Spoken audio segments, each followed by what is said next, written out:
Très belle matinée, merci d'être avec nous. Il est temps de retrouver Mike Perez qui nous a rejoint et qui nous emmène en train ce matin. Ouais, à défaut de te mener en bateau, je vais te prendre à bord du train CFF horaire 2027. Aïe, vient aïe, aïe. d'être publié.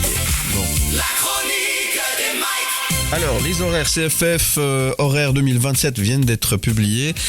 Que dire là-dessus? Des bonnes, mauvaises surprises? Non, des bonnes. Ah, bah Ah. tiens, il y a quand même des bonnes nouvelles. Oui, des bonnes nouvelles, pour, Ça fait notamment plaisir. pour la Suisse romande. Ça va augmenter, hein, ça c'est la mauvaise nouvelle. Mais bon, vous aurez des super horaires, ça c'est vachement bien. Il y avait eu de gros changements d'horaire l'année dernière, hein, donc fin 2025.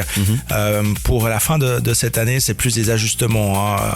On ne chamboule pas chaque année tous les horaires. Donc ce sont des petits ajustements. Alors pour le canton de Vaud, il y a une bonne nouvelle, c'est que il y a une nouvelle ligne du RER vaudois qui va être lancée et qui va relier Orbe. Ça c'est la grande nouveauté. Ah oui, Orbe au réseau vaudois. Donc tu pourras aller. il fallait sortir à Chavornay. Exactement, il y avait Il y avait un autre train. le Orbe Chavornay. Voilà, c'est ça, ouais. Le Ottawa-Chicago, comme disent les gens là-bas. C'est vrai, hein, en plus. Le OC, le Ottawa-Chicago. J'aime beaucoup. Oui.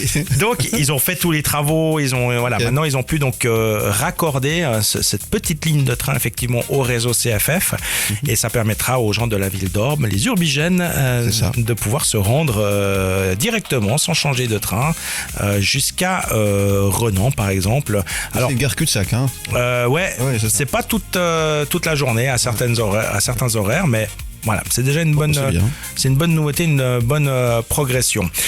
Tu sais qu'il existe un train en hiver qui permet d'aller depuis Genève jusqu'au Chable directement. Hein. Je savais pas. Donc pour les skieurs notamment, ça a été mis en place. Et la bonne nouvelle, c'est que dorénavant, ce sera possible toute l'année. Tiens. Donc tu peux par exemple partir depuis Genève aéroport, même carrément, et monter jusqu'à Verbier.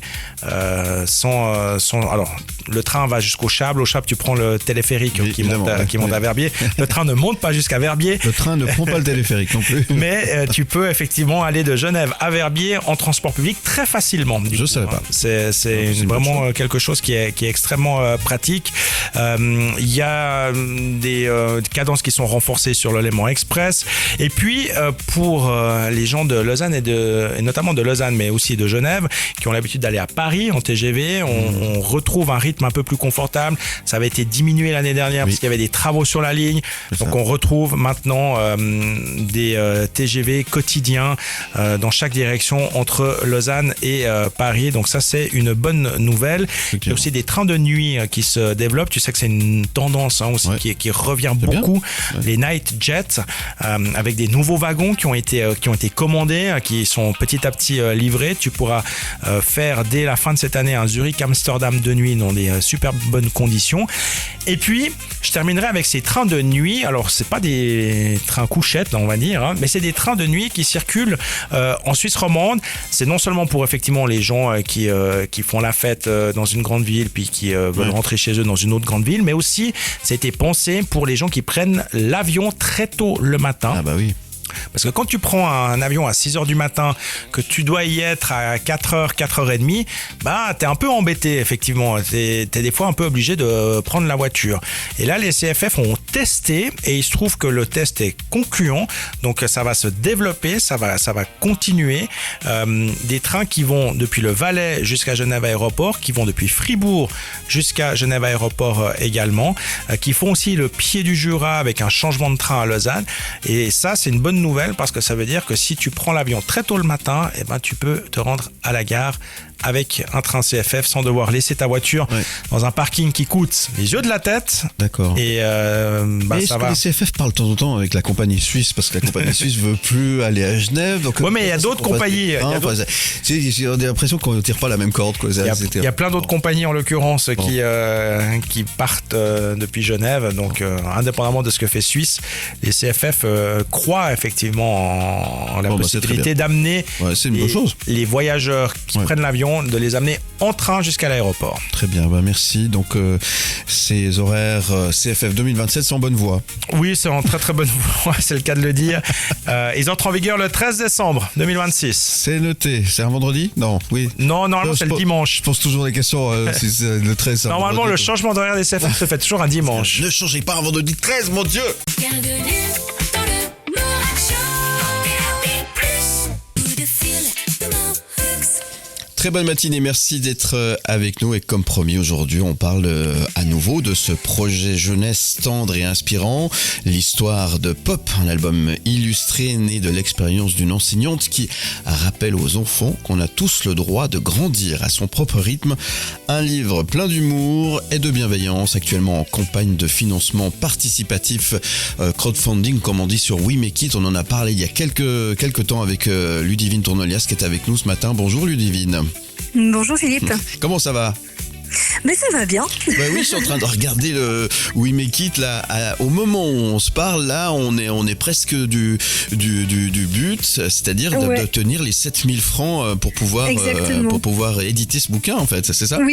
Oui, c'est ça. On y est presque. Il reste pas grand-chose. Voilà, alors, donc il reste pas grand-chose, puis il reste très peu de temps pour pouvoir Aussi. y arriver, hein, c'est ça. Donc C'est ça. c'est le dernier petit coup de pouce, et là, on demande un petit coup de pouce supplémentaire, c'est ça? Voilà, exactement.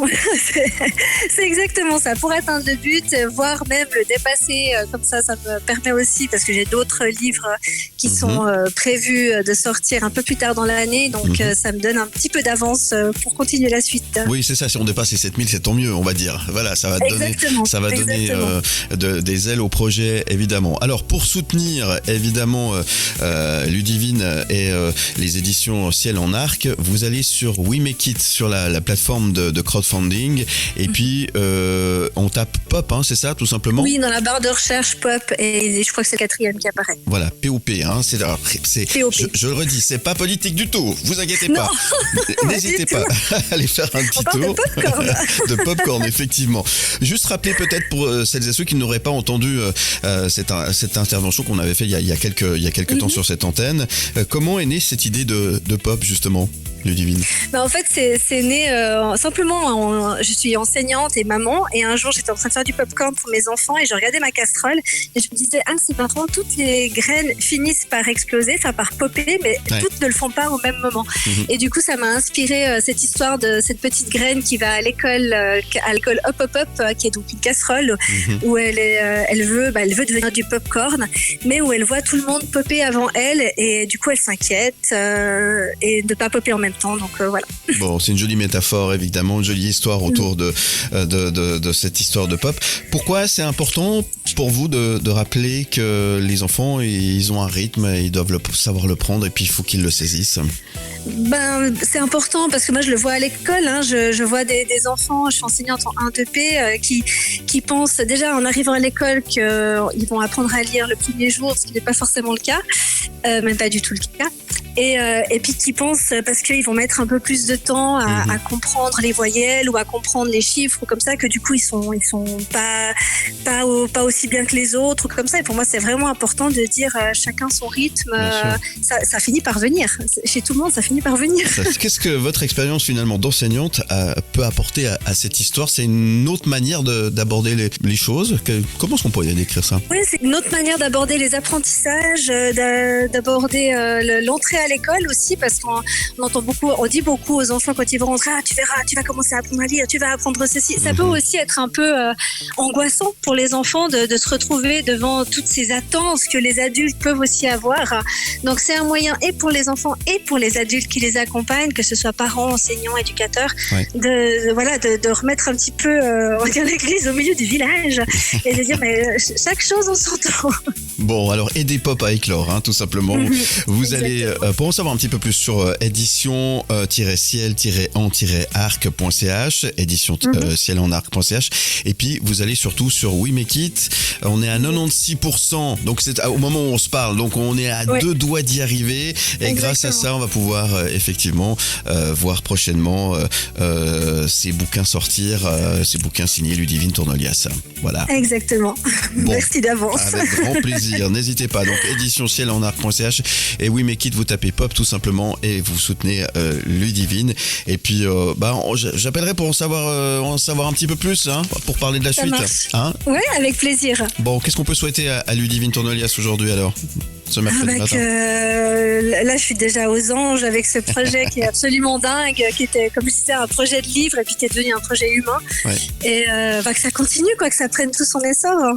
On vous le souhaite en tous les cas. Merci beaucoup, Merci. Ludivine. Et puis tout de bon. Merci. Et puis on va y arriver. 96%, c'est Oui. rien du tout. Pas de souci. À bientôt. Gros bisous. À bientôt, merci. Bienvenue dans le Morning Show. Plus. Découvrez le monde de la télé avec Pal de Gomme. Il est l'heure de parler bande dessinée. C'est un moment qu'on apprécie tout particulièrement avec Pal de Gomme. Bonjour Pal. Mais bonjour Philippe, bonjour tout le monde.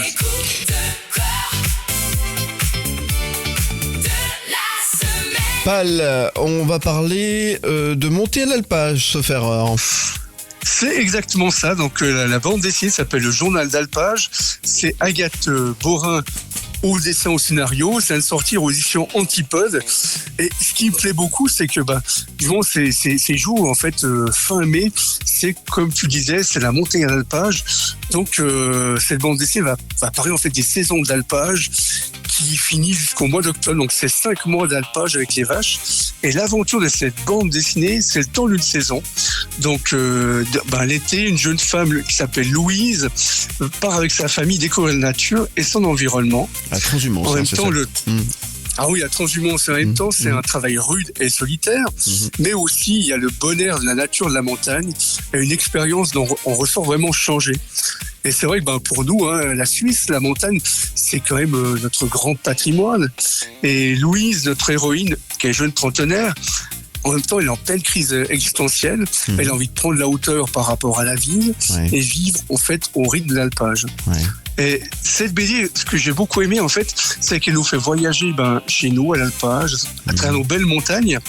Et en même temps, c'est vrai que on vit jour après jour avec Agathe Borin, c'est-à-dire aussi bien quand elle la recherche en pleine nuit de ses vaches. Et c'est pas évident quand tu te retrouves toute seule à l'alpage. T'as pas la télévision, tu vis en fait le jour le jour, tu dois faire la traite du lait, ces choses-là. Et c'est vrai que c'est magique parce qu'en même temps, ça nous replonge aussi bien avec nos rêves d'enfants. Tout le monde a vu des vaches, tout le monde a vu des vaches à l'alpage. Et c'est vrai que j'ai beaucoup aimé en fait cette bande dessinée. Et Agathe Borin, en quelques mots, après j'arrête, c'est une dessinatrice, elle fait partie d'un collectif qui s'appelle La Bûche. Agathe Bonrin, vous dites, hein? Bonrin. Voilà, Agathe Borin, voilà. Ah, bovin, Et donc c'est vrai, vous pouvez parler de vache, c'est normal. Non, pas bovin, Agathe Borin. Mais c'est vrai que ça pourrait être bovin. Mais c'est Agathe Borin. Et c'est vrai qu'elle est autrice de bande dessinée. Okay. Elle fait partie de La Bûche. Et c'est vrai que La Bûche, c'est un collectif de dessinatrices de BD et de Suisse romande qui se retrouvent beaucoup. Et c'est vrai que la bande dessinée s'appelle Journal d'alpage d'Agathe Borin. Oui, qui parle de bovin. Voilà, qui parle de bovin. Ouais. Et ça vient de sortir aux éditions Antipode. Et non pas le contraire. Très bien. Et non pas bovin. C'est noté. Merci Pal de Gomme. Et c'est un joli hommage effectivement à cet univers qu'on connaît pas forcément très très bien. Merci beaucoup en tous les cas. Et avec plaisir. Bienvenue dans le Morning Show. Les sujets de Mike Pérez. On parle de transport ce matin avec Mike Pérez et notamment des CFF. Deuxième volet de ce sujet avec toi dans un instant. Mais c'est pas pour parler de l'horaire, cette fois-ci, ça on l'a fait tout à l'heure. C'est pour parler du buffet de la gare de Lausanne qui a fâché, on va dire, certains nostalgiques.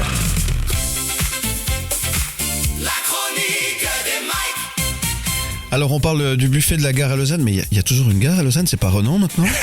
Oui. Et ça, je t'en parlerai la semaine prochaine. Tu verras, j'ai aussi prévu une petite chronique à ce sujet-là. Je t'en dis pas plus. Non, la gare de Lausanne, à part qu'elle est en travaux, elle est toujours... Ah, c'est pour ça on la voit plus. Alors. Oui, derrière les grues et les palissades.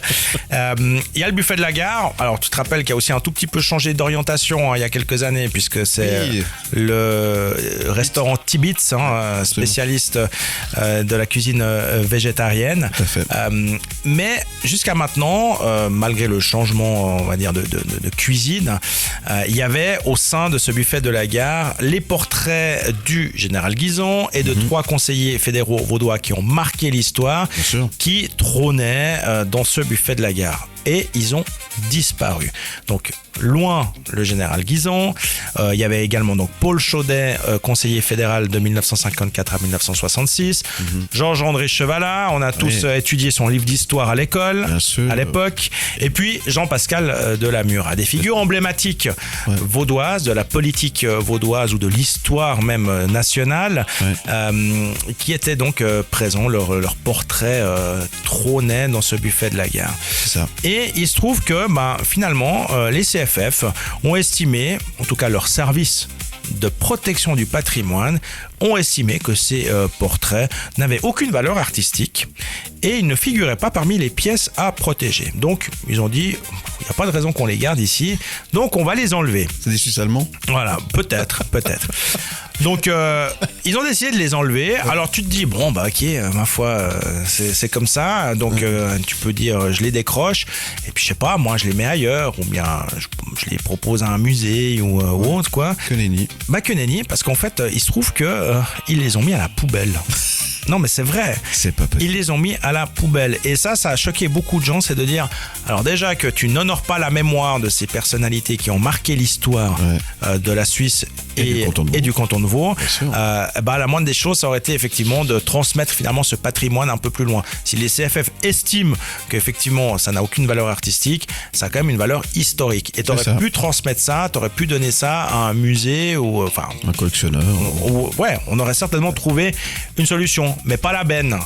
Et en l'occurrence, c'est ce qui s'est passé. Donc il y a beaucoup de gens qui sont fâchés et qui en veulent au CFF d'avoir fait ça.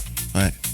Et on les comprend. Ouais, on comprend. Ouais, c'est un petit peu dommage. Je trouve que là, c'est un manque de discernement important. Ouais, puis finalement, c'est quand même la mémoire. Et c'est l'histoire, oui, c'est ça. C'est l'histoire, c'est la mémoire, c'est la reconnaissance aussi par rapport à ces personnalités. Bienvenue dans le Morning Show. Plus. Bienvenue sur la première matinale multidiffusée de Suisse romande. Très bonne matinée, merci d'être avec nous. Vanny nous a rejoint pour nous parler vin et des activités à faire autour du vin cette semaine. Exactement, là je vous emmène vivre une expérience absolument inoubliable, encore une. Et on va aller du côté du château de Luçon. La chronique de Vanny. Destination Luçon et son château pour déguster des bons vins. Ah là là, quand le vin rencontre la musique, le tout dans un château majestueux, ça donne un rendez-vous à ne pas manquer. Je vous invite vraiment à ne pas manquer ce rendez-vous qui va se passer du côté de Luçon. Son château, ses vieilles pierres, ses concerts à la bougie. Et cette année, une expérience qui va être complètement dingue à vivre autour du vin et de la musique. Je vais vous raconter un petit peu ça en détail, Philippe. Ça se passe du 5 au 7 juin prochain.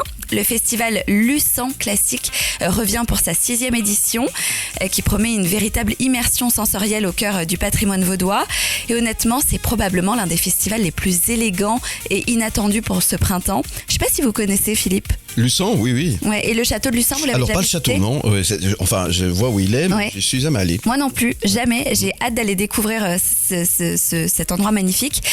Cette année, le festival propose une expérience assez fascinante, une dégustation de vin pensée en accord avec des violons. Ah, Étonnant, ouais. En fait, il y a un luthier qui va être sur place et le principe, ça va être d'associer les caractéristiques d'un vin aux sonorités, aux textures, aux émotions dégagées par les différents instruments présents qui vont être présentés par un artisan luthier qui s'appelle Olivier Escalpé. J'espère qu'on ne dit pas Escalpez. En tout cas, moi, je dirais Escalpé. On lui enverra pas le podcast. Un dialogue entre le goût des vins choisis par l'œnologue Alexandre Santeleg et le bois, les vibrations, les arômes et la musique. Ça va être absolument dingue à vivre. Attention, si vous voulez prendre vos places, c'est en tout petit comité. Je crois que c'est maximum 40 personnes. Le festival, lui, va mélanger musique, gastronomique, patrimoine, artisanat et expérience immersive dans un cadre exceptionnel, donc le château de Luçon. Et vous pouvez même y passer une nuit. Et d'ailleurs, je crois que cette dégustation de vin avec la musique, c'est uniquement réservé aux gens qui vont dormir dans le château. Donc Jolie au programme, expérience. c'est dingue, au programme il va y avoir sur ces 3-4 jours, il va y avoir un concert intimiste, un brunch musical, des repas gastronomiques, des dégustations, donc des rencontres avec les artistes, des concerts bien sûr, des découvertes dans les coulisses de la fabrication des violons puisque c'est l'exposition qui a lieu, le tout dans une ambiance élégante. Donc si vous voulez vous y rendre, c'est du 5 au 7 juin au château de Luçon et si vous voulez toutes les infos, c'est sur luçonclassique.ch. Merci Vanille pour ce bon plan. Merci Philippe. Bienvenue dans le Mourak Show. DAB+. Événements, concerts, expositions, festivals. Bon plan. C'est quoi votre truc? C'est quoi votre truc? C'est quoi votre truc? C'est quoi votre truc? Très bonne matinée, merci d'être avec nous. On vous parle du Rock Tribute Festival. L'événement se déroule les 4, 5 et 6 juin prochains. Ça se passe au Casino Barrière de Montreux. Et je suis avec l'organisateur en chef de l'événement. Il s'appelle Sébastien Joly. Salut Seb. Salut Philippe, Comment ça va? ça va très très bien, un petit peu de stress à J-7, mais voilà, c'est la 4e année, donc on commence à s'habituer. Ouais, effectivement, ça s'annonce plutôt bien. Hein. De très très belles têtes d'affiche avec ce festival du tribute. Hein. On rappelle les tributes de Daniel Balavoine, de Céline Dion, d'Indochine, de Police, de Genesis, Supertramp, Kiss, Iron Maiden, Metallica. Je crois que j'ai tout dit. C'est Je vais te donner les 9, ouais. c'est un événement extraordinaire à ne pas manquer évidemment. Est-ce qu'il reste encore quelques places? Oui, bien sûr, il nous reste quelques places. On a plus de places assises par contre pour le samedi. Mhm. Les gradins sont remplis, mais par contre, il nous en reste encore pour le jeudi et pour le vendredi. Alors- Et puis des places debout aussi pour les 3 jours. Ouais, franchement, ça vaut la peine. Vous allez vraiment pouvoir voyager dans le temps. Hein. C'est ça un petit peu le principe des tributes, c'est de voyager dans le temps, hein, Sébastien. On va dire ouais, que je suis le directeur de festival, je pense, le plus heureux au monde, parce que je peux programmer les morts et les vivants. Et oui, bien sûr qu'on va voyager. Daniel Balavoine nous a quittés maintenant il y a 40 ans. Ouais. Voilà, entre autres, là, il y a Metallica qui va être à Zurich prochainement, mais peut-être que tout le monde ne peut pas aller voir Metallica à Zurich. Mhm. Donc nous, on a Orion, entre autres, voilà, qui seront là aussi. Enfin voilà, on a vraiment encore une superbe affiche cette année. Rock Tribute Festival avec des concerts, des animations, des exposants. Vous pouvez vous restaurer sur place. C'est les 4, 5 et 6 juin prochains. Vous allez sur montreuxrocktributefestival.ch pour avoir toutes les infos. Il reste encore quelques places. Le tribute, c'est pas simplement de l'imitation. Hein. Il y a un grand respect derrière tout ça. Ça, c'est important de le rappeler. Hein. Ouais, bien évidemment. Nous, enfin, tout ce qui est imitation, on va plutôt retirer. Hein, tu sais, avec l'agence Ben for Event, on essaye vraiment de trouver des tributes justement qui sont ultra respectueux de l'artiste. C'est ça. Et puis il faut se souvenir que le tribute sera toujours mis en concurrence par rapport à pas un autre tribute, mais par rapport à l'original. Donc c'est des gens qui ont beaucoup d'humilité et beaucoup de professionnalisme pour justement accepter de se faire directement comparer à l'original. Ouais, mais vous allez passer de toute façon des moments extraordinaires. Si vous avez envie de vivre des émotions, de voyager dans le temps, 4, 5, 6 juin prochain, Casino Barrière de Montreux. Vous allez sur montreuxrocktributefestival.ch pour en savoir un petit peu plus.